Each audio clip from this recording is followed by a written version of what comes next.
51 years ago, a young couple vanished during a weekend trip to Lake Powell, Arizona, disappearing without a trace, leaving behind an abandoned vehicle at the boat ramp and a wave of unease that engulfed the small town of Sedona.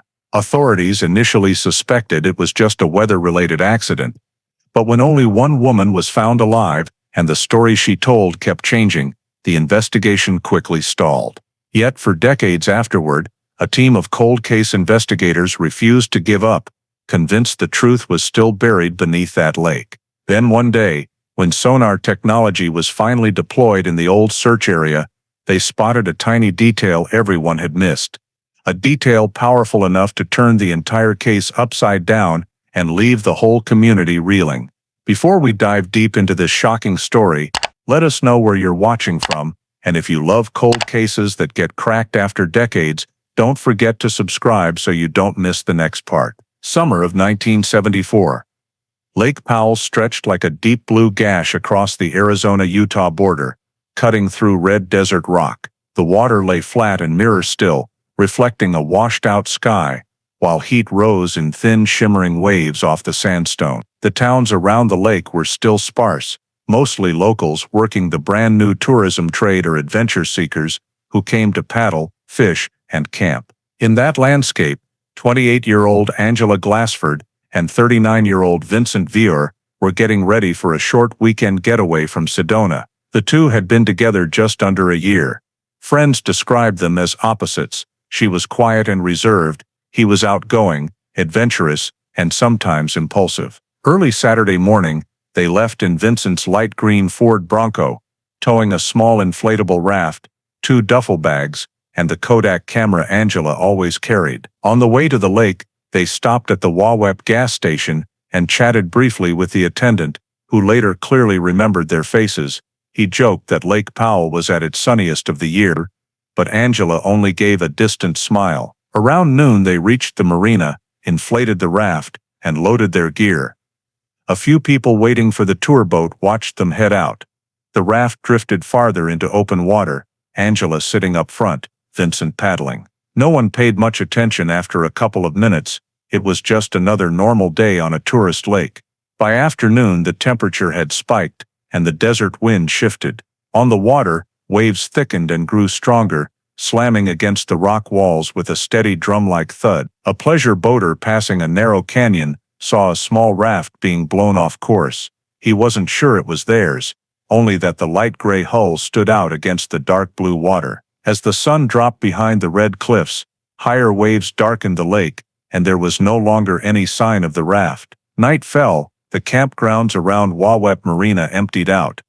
A few rangers noted the Ford Bronco still parked in the lot but figured the owners were just staying overnight. The next morning, when Vincent didn't return as planned, his mother in Flagstaff called the Coconino County Sheriff's Office to report her son missing on Lake Powell. Within minutes, the call was transferred to the county sheriff's dispatch center, where deputies immediately logged it as urgent and opened a missing person file under the name Vincent Vior. Initial notes were brief: male, 39 years old, missing in the Lake Powell area, likely with girlfriend Angela Glassford. The Water Patrol sergeant confirmed it was a zone where minor accidents were common but prolonged disappearances were rare. 2 search teams were dispatched, one from the Wawep station and a support unit from the town of Page, carrying topo maps, motorboats, and underwater search gear. About an hour later, the first team arrived at Wawep Marina, where Vincent's light green Bronco still sat in the corner of the lot. A thin layer of red dust coated the body, proof it hadn't moved since the previous day. Police photographed the scene, sealed the vehicle, and took statements from marina staff. The morning dockhand said he'd seen the couple leave in a gray inflatable raft with no motor, carrying 2 bags and a small cooler that might have held food or beer. He recalled Vincent seeming in a hurry while Angela hung back, camera around her neck.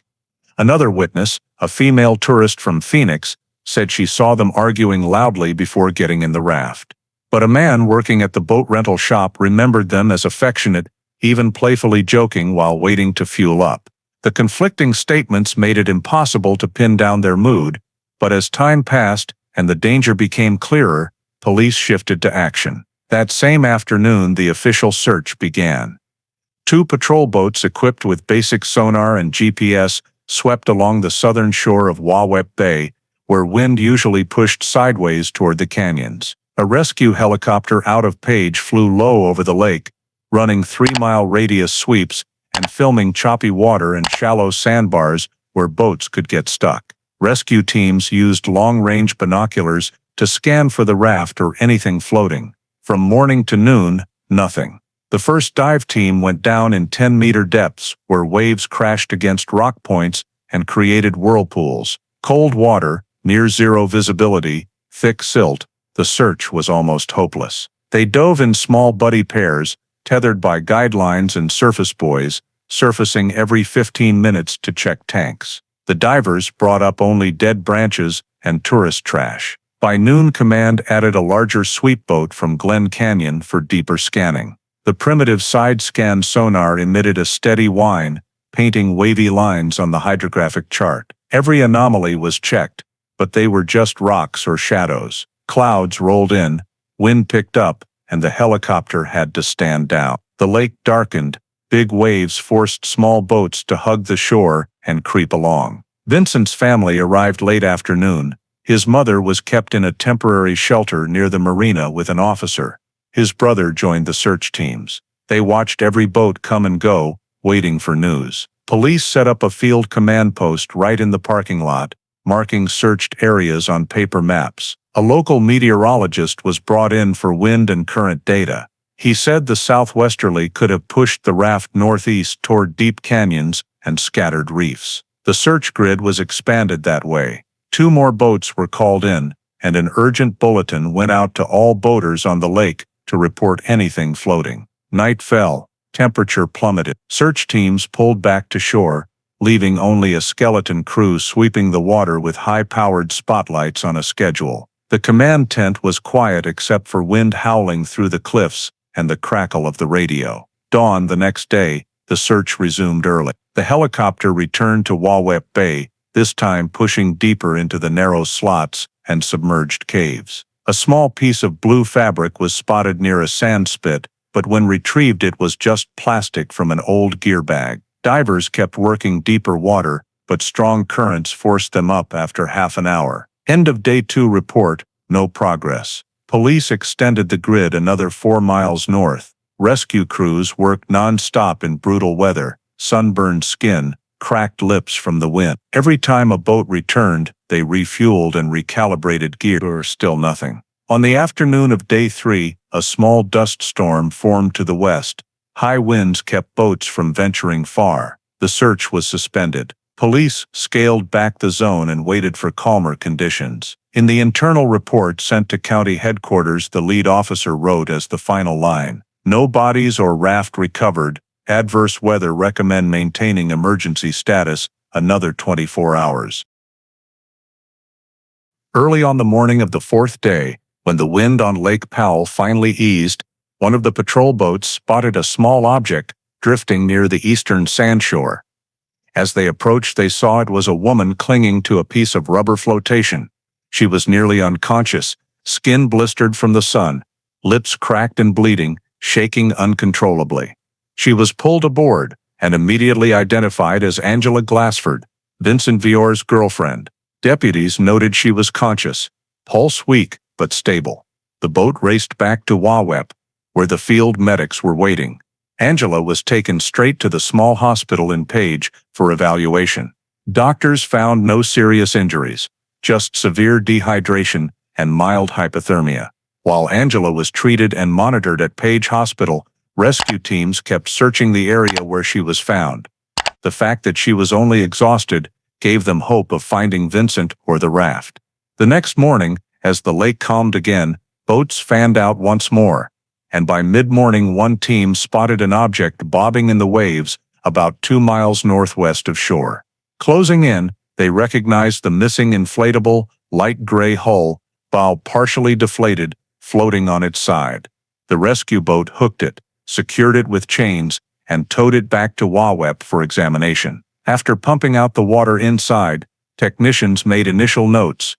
The drain plug at the stern was open with no rubber stopper in place. On the starboard side was a 15-centimeter tier, jagged but clean-edged, the material still fresh and not yet discolored by water. Police photographed every angle, measured and labeled. No other signs of violence, no blood, no heavy impact scratches or dents. Inside were only a broken bungee cord, a small white cloth scrap, and some red sand stuck to the floor. The field report recorded water level at time of recovery, GPS coordinates, wind direction, and current speed. Officers spray-painted the location on the map as the primary evidence point. The rescue commander signed off and handed the raft to county forensics. Once on shore, a specialist team examined it more closely. They used bright lights to check the interior for prints or biological traces.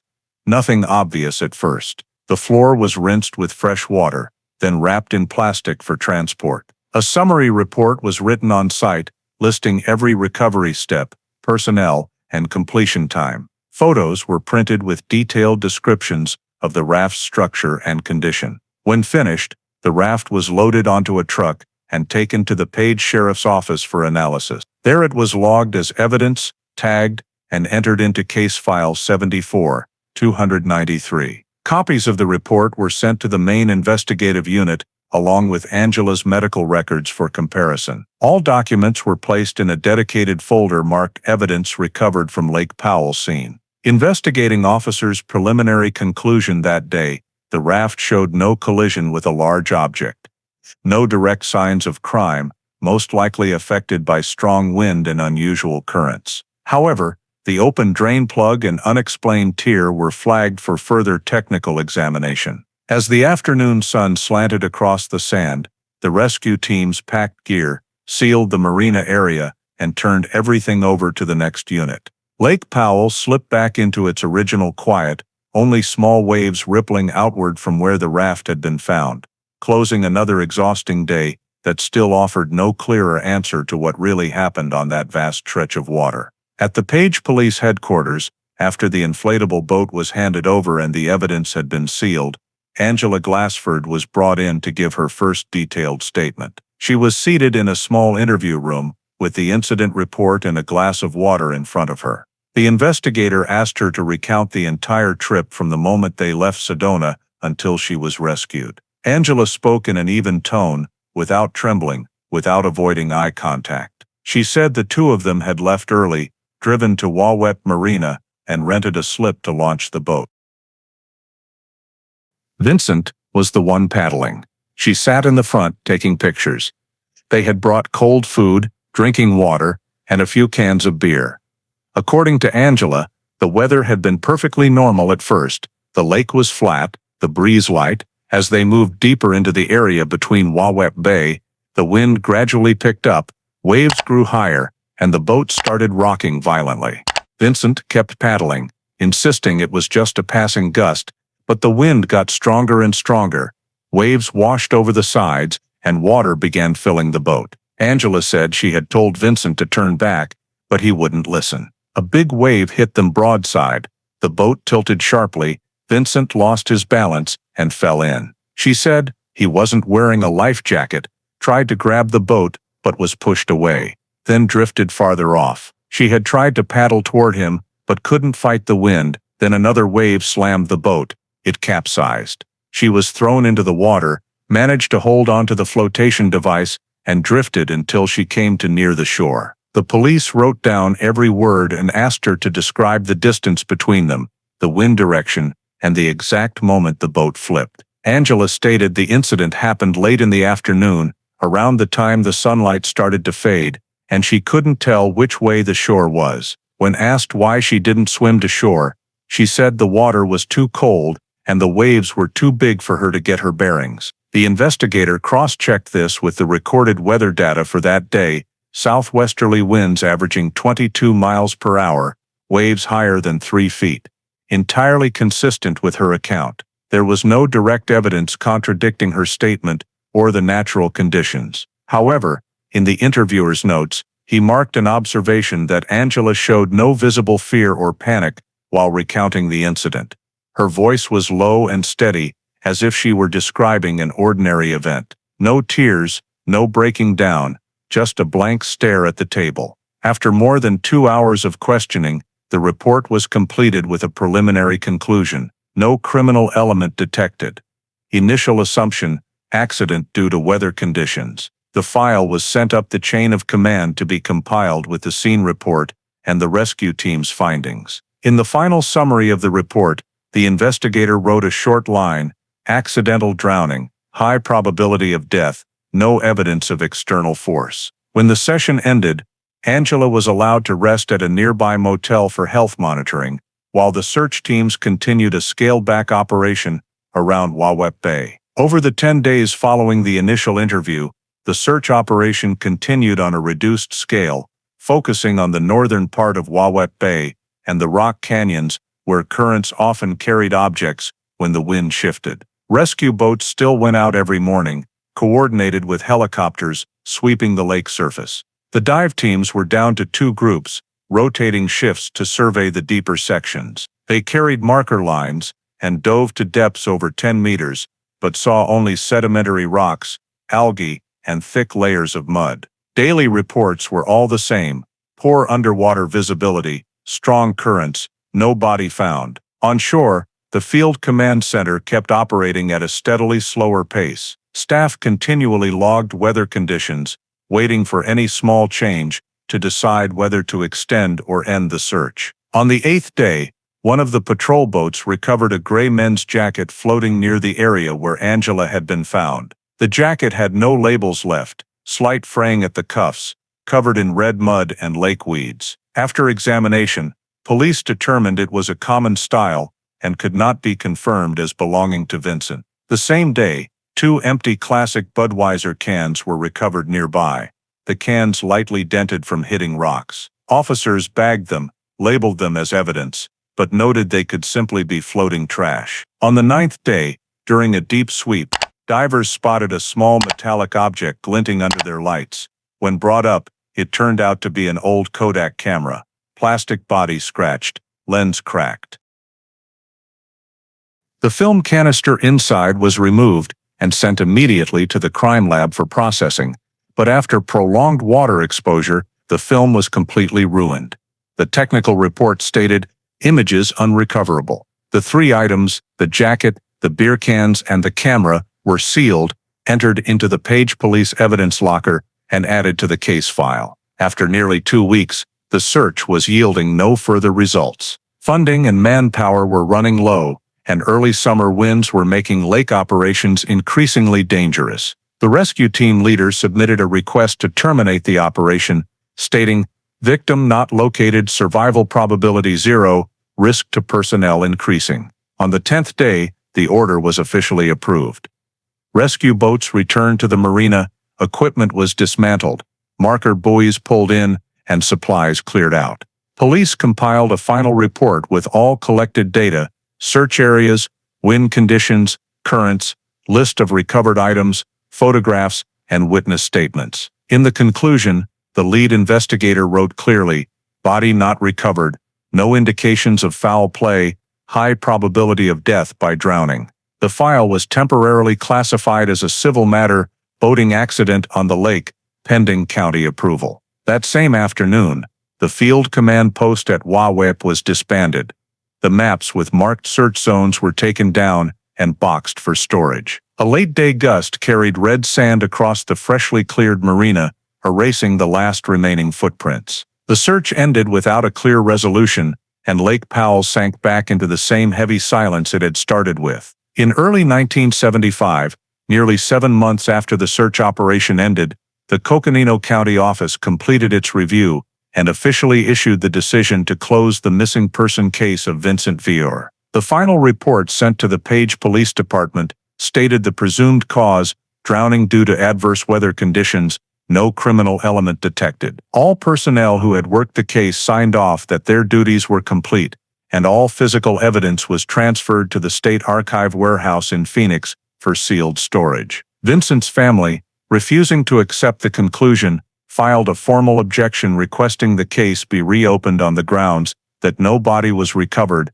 and there is no concrete proof of cause of death. The prosecutor's office denied the request, stating there was no legal basis to continue the investigation. Vincent's mother repeatedly contacted local police, providing old letters from her son, in which he mentioned that Angela often seemed moody and sometimes talked about wanting to get away alone, but these letters were not considered evidence. The family held a small memorial service in Flagstaff and placed a headstone with Vincent's name in the city cemetery, even though no remains were ever found. Afterward, the case file was labeled closed case and moved permanently to the Civil Archives section, renumbered under the catalog of water-related accidents. That same year, Angela Glassford left Arizona. She sold her small property in Sedona and moved to California, where she began working at a photography shop in Sacramento. People who knew her said she rarely mentioned Vincent, kept to herself, and didn't socialize much. Copies of the investigation documents and transcripts were sent to the State Central Archive in Phoenix, filed in the Evidence Storage section under designation 74293A, together with the ruined camera, the jacket, the beer cans, and the deflated inflatable boat. In the storage log, a clerk added a short note: status of missing person undetermined, presumed deceased. From that point on, the case no longer appeared in annual reports. The 1975 file closed with a brief 3-page summary, ending with the signature of the Water Unit Investigation Commander and a red stamp confirming, case completed, no criminal element. In 2012, when Arizona's statewide cold case and missing persons review program was launched, thousands of long-forgotten files from county archives were pulled for re-examination. A unit called the Cold Case Review Program was created specifically to re-evaluate cases without clear legal resolution, especially those from before the 1980s. Among the dozens of accident, drowning, and disappearance files from Coconino County sent to state headquarters in Phoenix for assessment was this one. Detective Mara Devereaux, then 43 years old, was assigned to lead the reopened investigation team for Northern Arizona. She had more than 15 years of experience, previously worked violent crime investigations, and was known for her skill at analyzing old data. On her first day in the office, Mara began by going through the catalog of pending files, organized by year and incident type. In one thin folder, she came across the entry case #74293, missing person, Lake Powell, presumed drowned. The file contained only a few report pages, a copy of the witness statement, and several faded photographs of evidence. She read every detail. The missing person was a 39-year-old male, Vincent Vior. The case had been ruled an accidental drowning.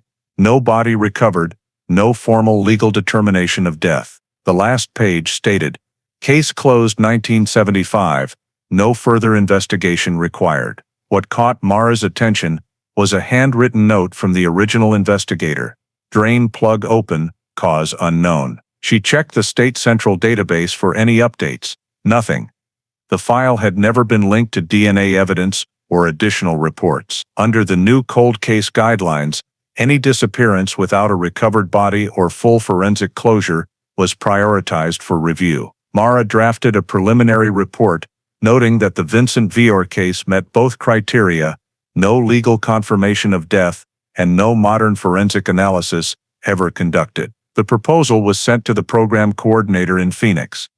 2 weeks later, she received approval to reopen the file and conduct a limited reinvestigation under the cold case unit. At the same time, state technicians were digitizing decades-old evidence records, including thousands of items from the 1960s through 1980s. In the transfer list, Mara located evidence designation 74293A, matching the Vior file. She requested the Phoenix Evidence Warehouse to verify storage status and was informed that all related items, the inflatable boat, camera, jacket, and beer cans, remained sealed in cold storage and had never been reopened. Recognizing this as one of the rare cases with intact physical evidence, after nearly 40 years, Mara immediately planned a field inspection. She contacted the Coconino County Sheriff's Office in Page to obtain access to the Wawep Bay area for a site survey. On April 12, 2012,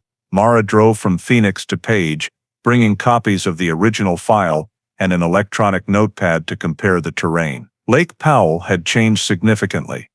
Water levels were much lower, exposing large new areas of lake bed. She stood on the sandy shore, looking out over the water where the incident occurred, and noted that the rock canyon described in the 1974 reports was now dry and accessible by vehicle. The on-site visit helped her visualize the sequence of events: a small non-motorized boat, strong winds, deep water, and a missing person whose body was never found. All of it was enough for Mara to suspect the original case may have been closed too quickly. Back in Phoenix, she uploaded all the data to the cold case program's internal system and officially logged Vincent Vior, 1974, as the unit's first reopened case in the Coconino region. In August 2012, while Lake Powell was at its lowest water level in nearly 2 decades, a survey team from the Bureau of Reclamation was dispatched to measure sediment and assess erosion conditions around Wawep Bay. The team used a research vessel equipped with side-scan sonar to map the lake bottom geology. During a routine morning scan, the technician recorded an unusual return signal approximately 400 meters from shore, at a depth of nearly 30 meters, with an elongated shape that did not resemble natural rock structure. They logged the coordinates and then performed a second pass to confirm. The sonar image showed a relatively clear outline of a small object, suspected to be a metal frame or composite material covered in silt. Since the area had seen numerous small boat sinkings in the past, the survey team initially assumed it was the remains of an old watercraft. However, because the return signal showed high density, they decided to mark the location and report it to lake management. 2 days later, the Arizona Marine Law Enforcement Agency, working with the survey team, conducted a recovery operation. A professional diver was deployed with a handheld camera and safety tether. Underwater footage revealed the object partially buried in mud, with only the upper frame exposed. After more than 30 minutes of clearing sediment, the diver identified it as the frame of a Sevalor inflatable boat manufactured in the 1970s, still retaining its basic shape. The rubber portions had almost completely decomposed, leaving only the tubular frame and a few pieces of synthetic fabric. While expanding the search area around it, they discovered a small object of different coloration in the silt layer, initially thought to be a rock. When brought closer, the dive light reflected off metal. The diver carefully brushed away the mud and clearly saw a tarnished silver ring with the initials VV engraved on the inner band.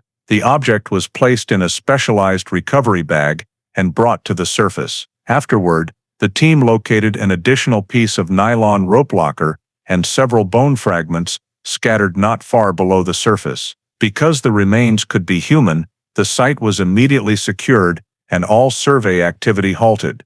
The Arizona State Forensic Team was dispatched from Phoenix to the scene the same day. The recovery operation lasted 8 hours and was conducted with extreme care to avoid damaging evidence. In total, they recovered the boat frame, rubber fragments, the silver ring, the nylon rope piece, and approximately 12 bone fragments of varying sizes, including a fairly intact skull portion. All items were preserved in labeled specialized containers and transported to the Phoenix Forensic Laboratory that same night. There, technicians made preliminary notes. The boat frame matched the description in the 1974 missing person file. The silver ring was men's size and engraved VV, matching the initials of the person missing from the Lake Powell case. The nylon rope piece was likely the type used to secure oars or gear on inflatable boats of that era. The bone samples were cleaned, dried, cataloged, and 3 small samples were taken for nuclear DNA testing. The remainder were placed in cold storage. The initial report sent to state authorities stated, "Objects discovered on the lake bottom are likely related to the 1974 missing person case, consisting of a Sevalor boat frame, silver ring, nylon fragments, and human bones.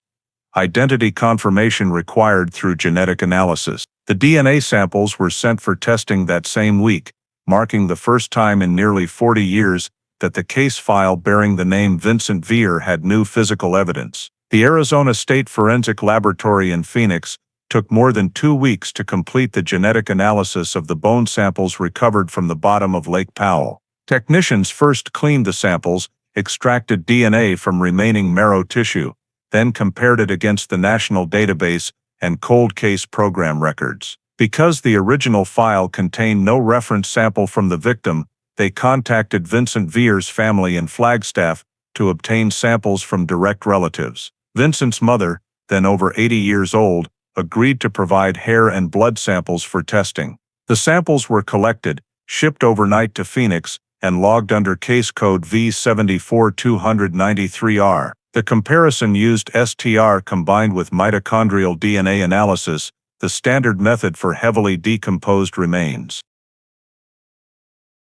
Results were returned after 5 days. Genetic markers matched the mother at 99.98%, confirming direct blood relation. The official report was signed by the director of the State Forensic Laboratory and sent simultaneously to the Coconino County Sheriff's Office and the Cold Case Unit. At a brief press conference at the Page headquarters that same day, the county sheriff announced that the remains recovered from the bottom of Lake Powell had been positively identified as Vincent Veer, missing since 1974. The news spread quickly through local media.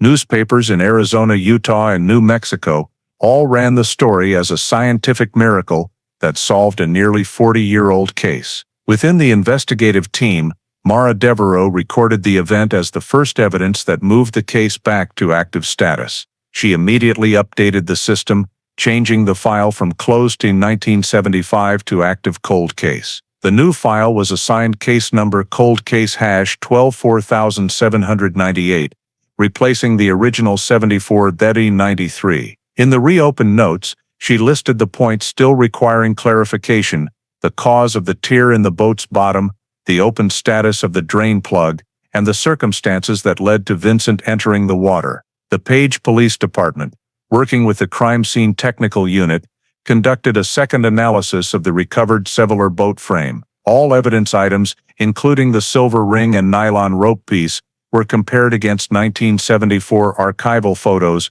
for confirmation of match. At the same time, the state prosecutor's office sent a formal request authorizing the cold case unit to expand the investigation, noting that discovery of the body had changed the legal nature of the case from missing person to death, requiring cause determination. An internal state memo to all agencies stated, "The Vincent Veer case 1974 is officially reopened under cold case review protocol." Within days, all original documents were digitized, every report page, statement, and photograph rescanned. An independent forensic team was brought in to re-examine every item. There was no longer any doubt that DNA results and matching physical evidence had conclusively identified the man missing for 40 years. A case once classified as an accident was officially restored to criminal investigation status. After the victim's identity was confirmed, the next step in the reopening process was to unseal the evidence locker closed since 1975. At the State Evidence Storage Center in Phoenix, cold case technicians and forensic staff conducted a full inventory of all items under File 74293A. The container was opened under strict temperature and humidity controls. Inside were 4 sealed packages: the Seveler inflatable boat frame, an old Kodak camera, a gray jacket, and 2 dented beer cans. All were renumbered under the new file, cold case #124798. To ensure accurate analysis results, the investigative unit brought in Dr. Michael Archer, an expert in crime scene mechanics and material forensics. Archer had previously worked at the Federal Forensic Research Center and was renowned for accident reconstruction and identifying the origin of cuts and impact marks on composite materials. Upon receiving the items, he requested full reconstruction of the original boat structure. Technicians used the intact metal tube frame and reassembled it according to the 1973 Seveler blueprints, recreating the positions of the drain valve, floor, and rubber seams. Archer took precise measurements of dimensions, material thickness, and tear locations. Examination under magnification revealed that the tear edges showed signs of cutting rather than ripping. The synthetic fibers were severed at right angles, with slight melting of the plastic threads from high friction, indicating a sharp object had contacted the material at a 45-degree angle with uniform force. He noted that these characteristics were inconsistent with rock impact or hard object collision in water, which typically leave reverse direction scratches and ragged edges. Archer also examined the drain plug at the stern. According to the original design, the valve was positioned above the waterline and intended for deflation and hull rinsing, not for draining water while underway. He tested a similar model in a water tank. When the plug was removed, only minimal water entered the hull, insufficient to sink the boat even in heavy waves. From this he concluded that the theory of boat sank because the drain plug was open had no physical basis. Next, Archer examined the sealed Kodak camera. The plastic housing was cracked, but the metal lens rim showed only a small dent. Microscopic inspection determined it was a light impact, not strong enough to cause deformation or affect object balance. This ruled out the possibility that the camera had been thrown hard during a struggle. The gray jacket was sent for fiber separation and biological trace testing, but no DNA was found other than the male victims. The 2 empty beer cans were analyzed for corrosion patterns, confirming production in 1973. The combined report noted no evidence of direct violence, but the tear in the hull clearly showed deliberate sharp object intervention. Archer produced a 37-page report with magnified photographs, force diagrams, and simulation models. In the conclusion he wrote, "There is insufficient evidence to attribute the sinking to structural failure or natural conditions. The physical marks on the hull indicate man-made intervention, most likely by a sharp object, either before or during travel."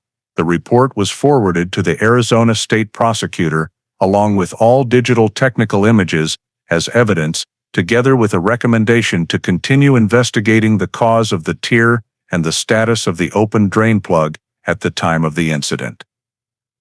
After receiving Dr. Michael Archer's technical report, Detective Mara Devereaux moved to the phase of re-interviewing original witnesses, an essential step to reconstruct the full sequence of events on the day of the 1974 incident. She began by reviewing the witness list from the original file: Wawape Marina employees, the gas station attendant near Sedona, 2 tourists who reported seeing the couple before they launched, and several friends who knew Vincent.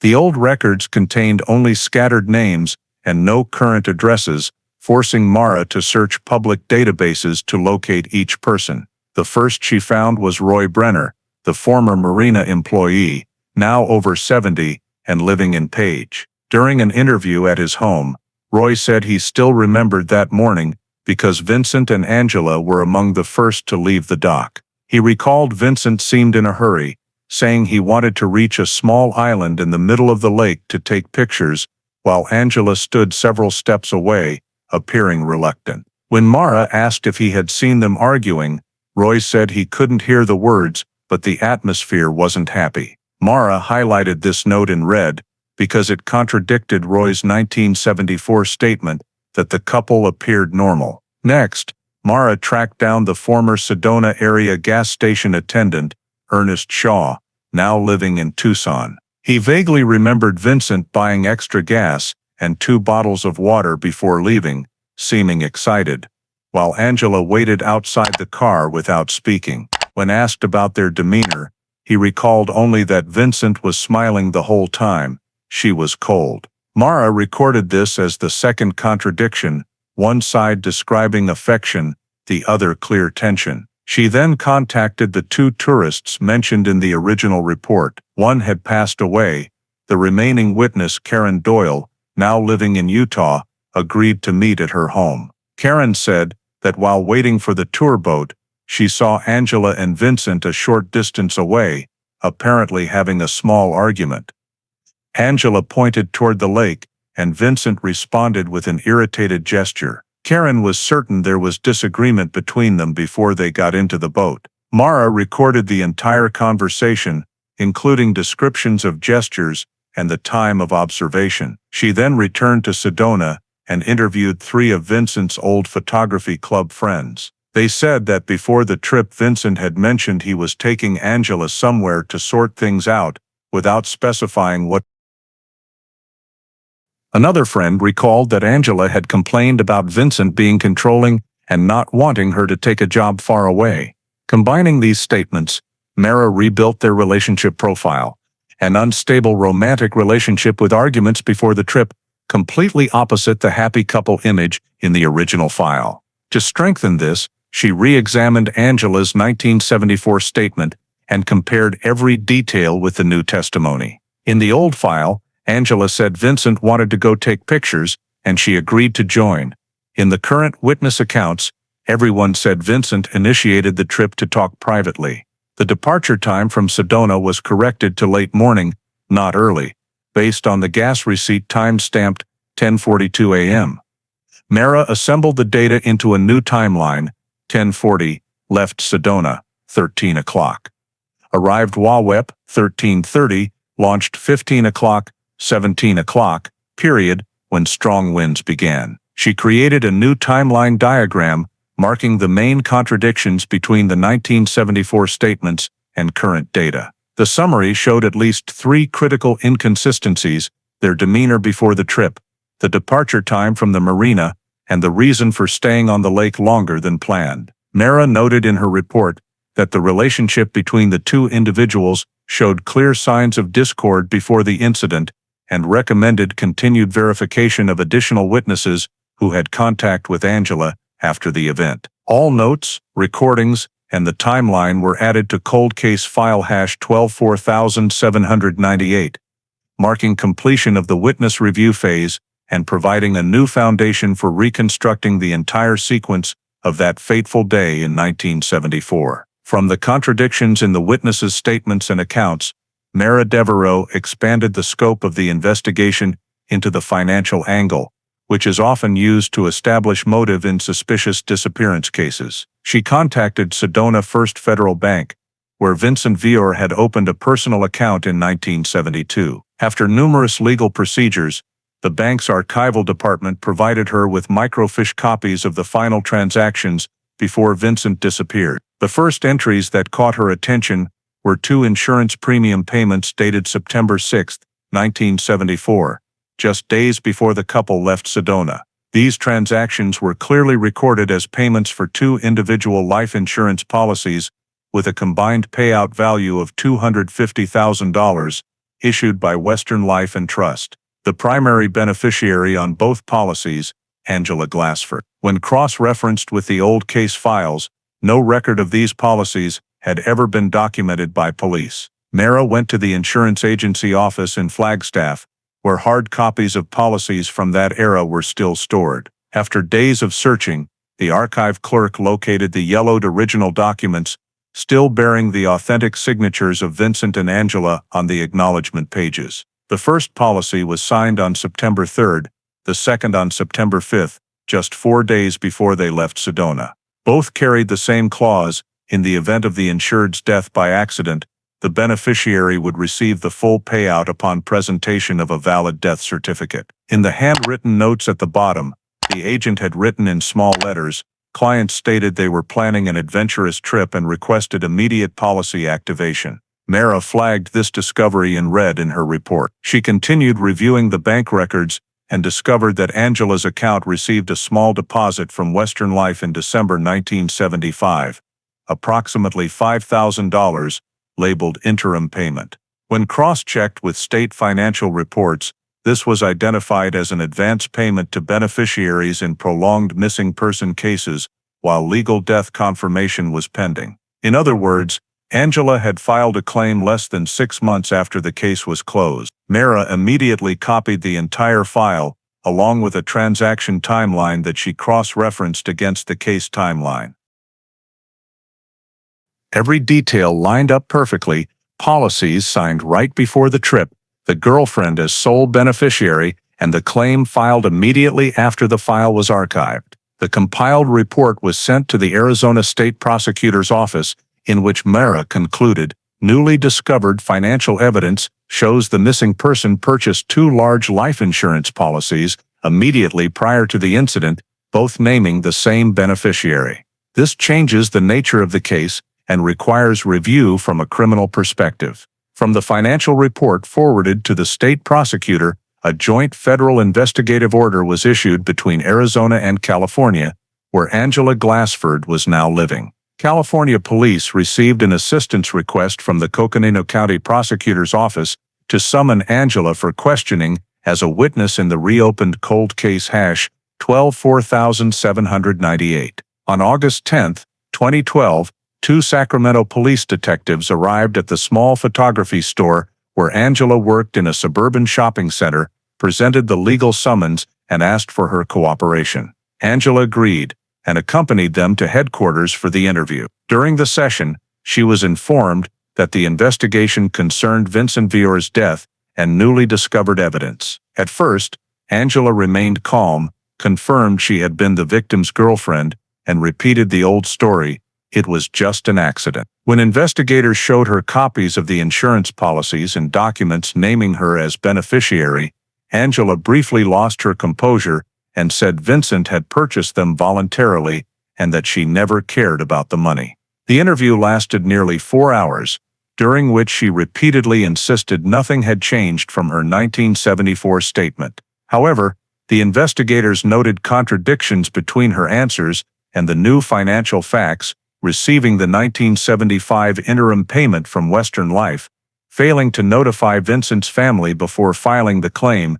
and leaving Arizona just 2 months after the disappearance. When asked why she had not stayed in contact with investigators for nearly 40 years, Angela simply replied, "I wanted to forget everything." After the first session ended, the Arizona, California team compiled the transcript and requested superiors to issue an arrest warrant based on 3 elements: irregular financial evidence, inconsistencies in statements, and forensic analysis, indicating the tear was likely caused by a sharp object.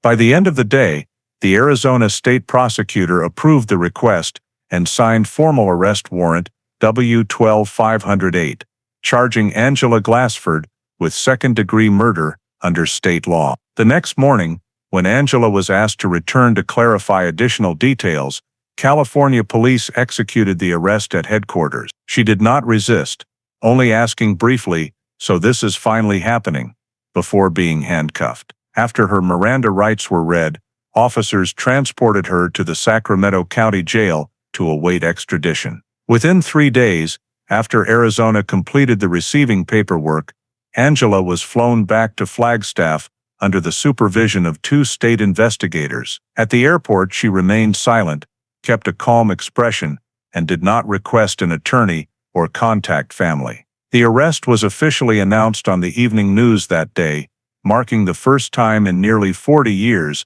that the name Angela Glassford reappeared in Arizona legal records. After being extradited to Arizona, Angela Glassford was transferred to the Coconino County Detention Center for formal interrogation. The interview room was simple: a metal table, 2 chairs, a small audio recorder, and a wide-angle camera recording the entire session. The interrogation began at 9 a.m.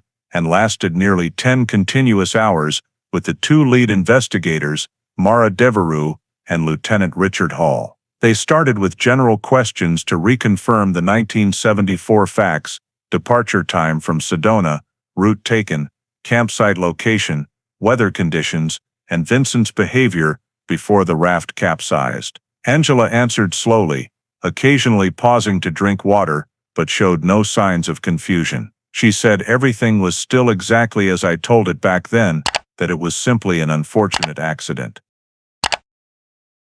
When Mara presented the new evidence photos and Dr. Archer's technical report, Angela stared for a long time at the picture of the raft's stern, where the drain plug was open, then nodded. She admitted she was the one who had removed the rubber plug, but explained she had done so earlier to clean the raft and never thought it could be dangerous. When asked why she hadn't reinstalled it, Angela said she forgot because Vincent was the one who carried the raft to the water and usually checked everything. She emphasized that she never intentionally did anything to harm him. Regarding the tear in the bottom, she insisted she had never seen it and that it probably happened after the raft hit rocks. In the middle portion of the interrogation, Mara shifted focus to their relationship. Based on witness statements, she asked about the arguments, Angela's desire to leave Sedona, and the pressure Vincent put on her romantically.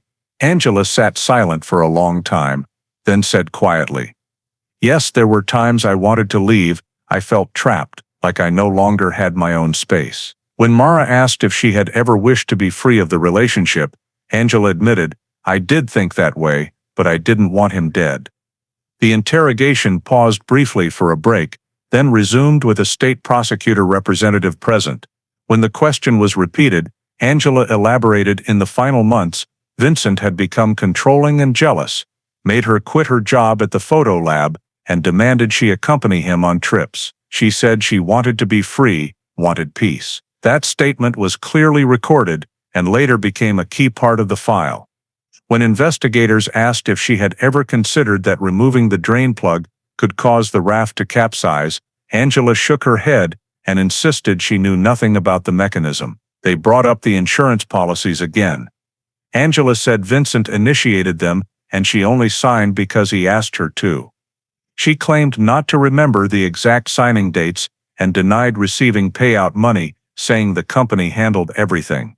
When confronted with documents showing she received $5,000 in 1975, Angela stayed silent for several minutes, then only said, "They told me it was an allowance." In the recorded transcript, the investigator clearly asked, "Did you want Vincent to die so you could be free?" And Angela answered, "No, I just wanted to be free." Her voice was low and tired, with no defiance. After the 8th hour, questions focused on the exact sequence of events during the incident. Angela recounted that Vincent lost balance after 3 waves. She tried to grab his hand but couldn't reach, water rushed in, and the raft flipped. When Mara asked if she threw him anything to hold on to, Angela shook her head and said in the panic, she only held on to her own life vest. The investigators asked her to draw a diagram of their positions when the raft capsized. She complied, her lines shaky but clear. The drawing was later filed with the record. When the session ended, the 8-hour 40-minute recording was sealed, accompanied by a transcript signed by both investigators and the suspect. The transcript's conclusion stated, "Suspect admitted removing the drain plug prior to the trip, denied intentional motive, admitted desiring freedom from the relationship." This statement is considered indirect evidence of psychological state prior to the incident. That same evening, a copy of the recording was sent to the technical unit for extraction and archived as official audio evidence in cold case #124798, marking a turning point in the entire investigation. After the interrogation was completed, the state prosecutor requested Dr. Michael Archer to conduct an additional series of scientific tests to verify the feasibility of the details Angela Glassford provided in the transcript. Archer chose physical recreation using real-scale models, employing the same 1973 Seveler raft model that had been recovered from Lake Powell. The goal was to determine whether leaving the drain plug open could cause the raft to flood and capsize, and to re-evaluate the tier in the bottom. Forensic technicians built a test tank at the Hydrodynamics Research Center in Phoenix, recreating conditions equivalent to Wawet Bay, 22 miles per hour winds, 3 to 4 foot waves, and near identical payload, 2 adults plus photography gear. In the first test run, Archer had the drain plug left open while the raft was underway. After 15 minutes, virtually no significant water entered, only a few drops at the stern. The test was repeated with stronger winds. Results were the same. Sensor data showed the drain hole sat above the waterline and would only function if the raft was fully tilted, so it could not be the cause of sinking. Archer concluded that if Vincent's raft capsized, the cause had to come from another impact, collision, imbalance, or hull damage. He then moved to the tier. Using identical synthetic material, Archer conducted multiple trials: knife, metal shears, rock edges, and sharp objects. Under microscopic comparison, a sharp steel blade produced the closest match to the actual evidence tier: clean cut, slight melting of plastic fibers from friction, 45-degree cut angle, Tears caused by rocks or hard underwater objects typically showed frayed edges and chaotic direction. He noted that the marks indicated the cut was made while the hull was still dry, because the fibers had not swollen from water exposure, meaning the tear occurred before the raft entered the water. In the final test series, Archer simulated a raft with a pre-existing tear under strong wind conditions to measure water ingress rate. After 10 minutes, the raft began listing. After 17 minutes, water filled more than 1/3 of the chamber. By minute 22, it became unstable and capsized. He compared this to Angela's statement about the timing of the incident, approximately 15 minutes after strong winds began, and found a notable correlation. Archer recorded in the report, the raft could only lose stability in such a short time frame if a hole or cut already existed in the bottom.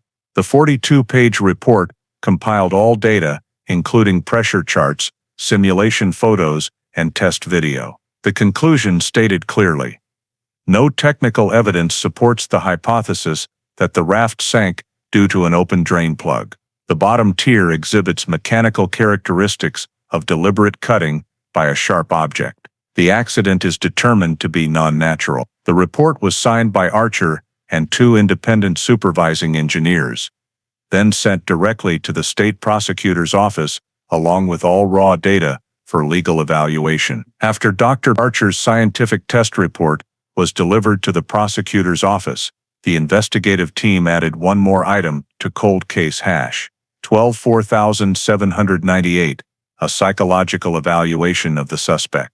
By regulation, every case involving long time lapse and alleged impulsive behavior must include criminal psychology analysis. From collected administrative records, Angela Glassford was born in 1946 in Illinois, moved to Arizona in 1972 with her second husband, and divorced 1 year later. Medical records from Sedona Community Hospital showed several minor psychiatric visits in 1973, 1974.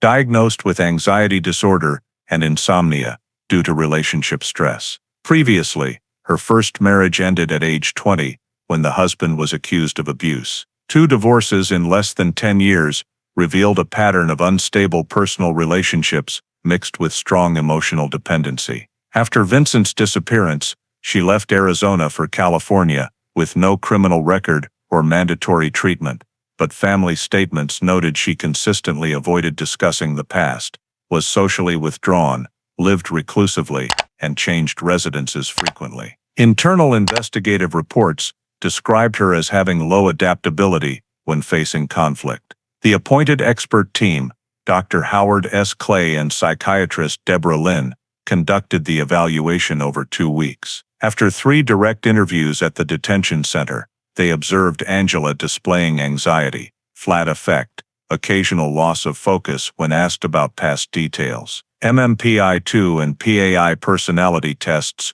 scored high on scales for depression, relationship stress, and impulsive reactions when cornered. The analysis concluded that in situations of control or isolation, Angela could experience internal conflict between the desire to escape binding relationships and fear of losing security, leading to immediate actions without considering consequences.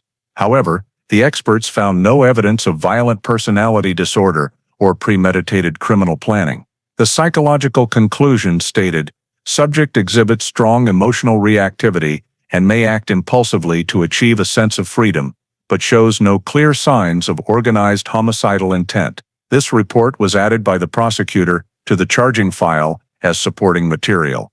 Categorized psychological evaluation, contextual reference. In the investigative team's comments, Mara Devereaux briefly noted that the psychological profile helps explain the suspect's unstable mental state at the time of the incident, but is insufficient to rule out intentional conduct. All documents were sealed, numbered 12-4798P, and submitted with the complete physical evidence package to complete the final prosecution file for Arizona State Prosecutor approval. The trial for cold case #124,798 opened at the Coconino County Courthouse in Flagstaff in May 2013, nearly 40 years after the incident on Lake Powell. The courtroom was packed with reporters, the victim's family, and local residents who had followed the case for decades. Angela Glassford, 67 years old, appeared with short silver hair and a calm expression, seated beside two court-appointed defense attorneys.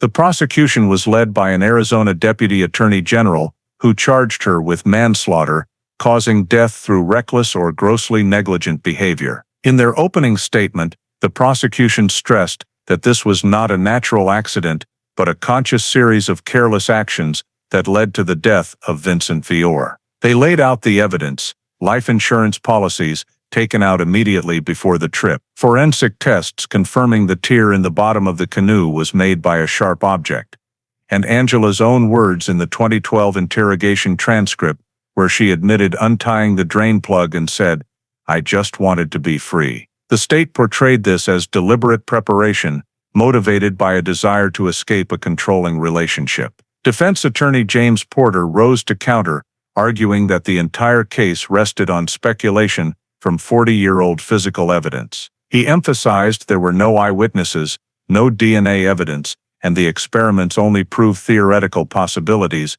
not when or by whom the tear was made. Porter also pointed out that removing the drain plug could not have sunk the canoe, so his client's action could not be considered the direct cause of death. The trial lasted 12 days, during which experts, witnesses, and investigators were called one after another. Dr. Michael Archer testified first. He meticulously explained the reconstruction process, showing that the tear had characteristics of being cut rather than naturally torn, and played a video of a test canoe flooding. When the prosecutor asked if he could state the cut occurred before the trip, Archer replied, "With the available data, it is highly likely it was made before the canoe entered the water." The defense objected, asking the court to note that highly likely was not an absolute conclusion. Next, the prosecution played the 2012 interrogation recording in which Angela's tired low voice said, "I just wanted to be free." The sound echoed through the silent courtroom.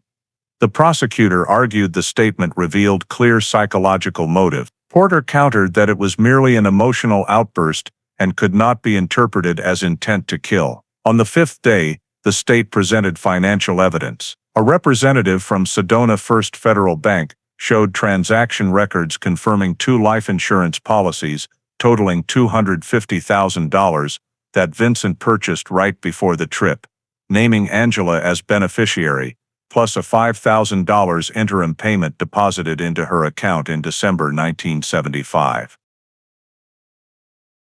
The insurance company representative explained that the interim payment was only issued after the beneficiary completed lengthy missing person paperwork, meaning Angela had actively filed claims just months after the police closed the case. The prosecution used this to reinforce the financial motive theory. In rebuttal, Porter argued that Vincent voluntarily purchased the policies to protect his spouse, a common practice, and that Angela never collected the full amount. The $5,000 was merely administrative support. Witnesses from 1974 were subpoenaed.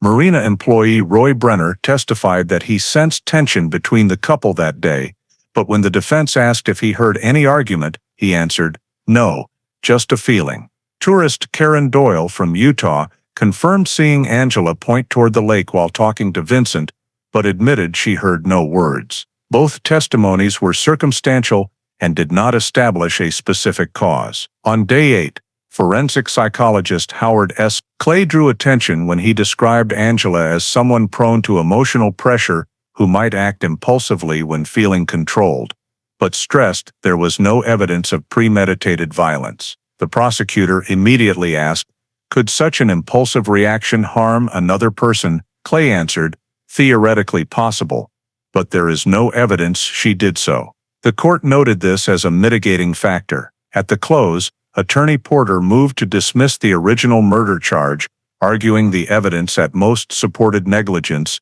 not intent. After 4 days of intense negotiations, the prosecution agreed to reduce the charge to criminally negligent homicide in exchange for a guilty plea and a maximum sentence of 6 years. After 2 hours of consultation with counsel, Angela accepted. In her final statement to the court, she said simply, "I never wanted anyone to die. I was wrong for not stopping it from happening."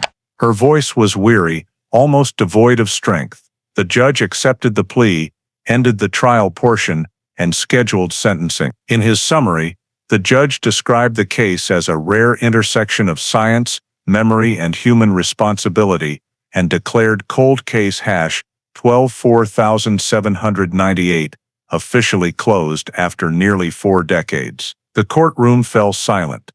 The prosecution remained stern. The defense attorney stared heavily at the table.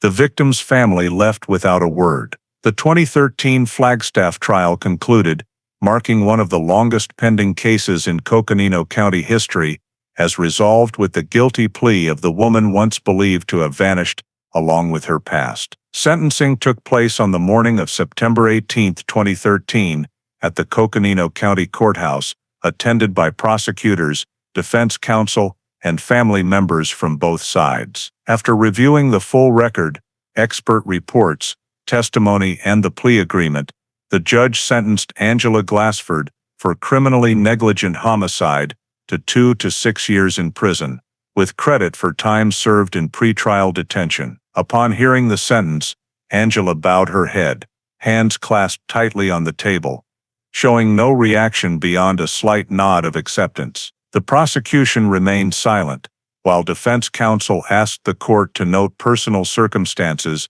and background for possible early release consideration. Vincent Vier's family sat in the front row. The victim's mother broke into tears, and his brother stood up angrily protesting that 6 years is not justice for 40 years of waiting. Some spectators also voiced discontent, but the judge called for order and adjourned. Angela was then quietly led out of the courtroom, walking past a long hallway lined with dozens of waiting photographers. Outside, the Coconino County Sheriff briefly stated that although the sentence might disappoint some, the truth has been brought to light, and the case is closed. He emphasized it as proof of the cold case program's efforts and the power of modern forensic science in delivering justice for long-dormant cases. That same day, the prosecutor's office sent formal notice to the Arizona Department of Justice confirming cold case #12-4798 was fully resolved, ending an open investigation that had lasted nearly 40 years. Remaining physical evidence was archived in the state vault marked processed.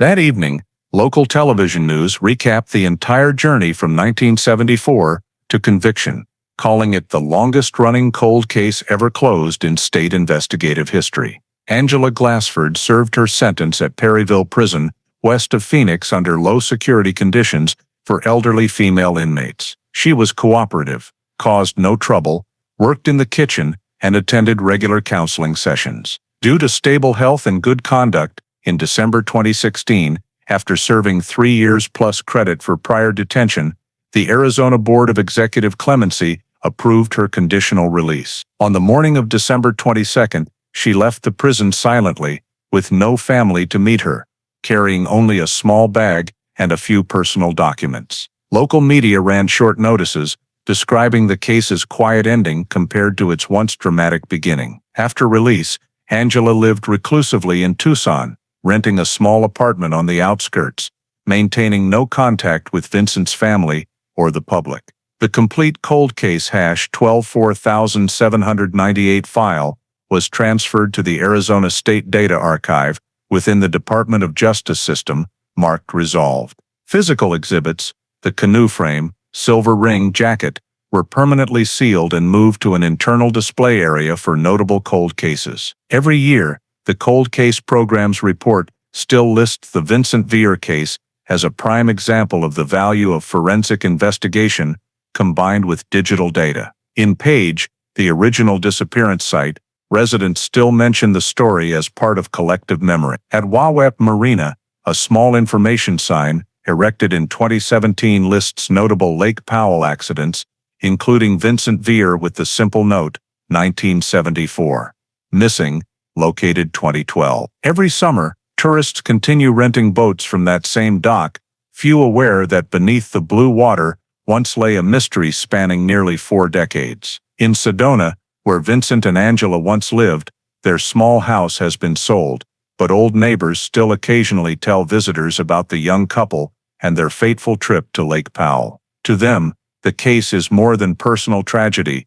It is a reminder of how memory and guilt can linger in a small community. Arizona media later ranked the case among the 10 most famous cold cases in state history, alongside others in Tucson and Prescott. Police academies use the file as teaching material, illustrating advances in DNA and forensic techniques. Years later, whenever the state cold case unit announces another solved case, Vincent and Angela's names are still mentioned in the introduction as a milestone of a new era in investigation. The story that began on a windy afternoon on Lake Powell has become a symbol for an entire generation of investigators who believe no secret lasts forever. The 1974 disappearance ultimately became not just a closed case, but a lasting testament to human perseverance in the pursuit of truth, making it one of Arizona's most famous and frequently referenced cold cases. The story of the solved 1974 Arizona cold case is not only the tragedy of two people, Vincent and Angela, but also reflects deeper aspects of modern American society, the evolution of justice, the power of forensic science, and the cost of isolation in relationships. In 1974, when technology was limited, a disappearance could be quickly labeled an accident and forgotten, only for DNA evidence and the persistence of the cold case program to bring the truth back nearly 40 years later. Today it reminds us of the importance of transparency and data preservation.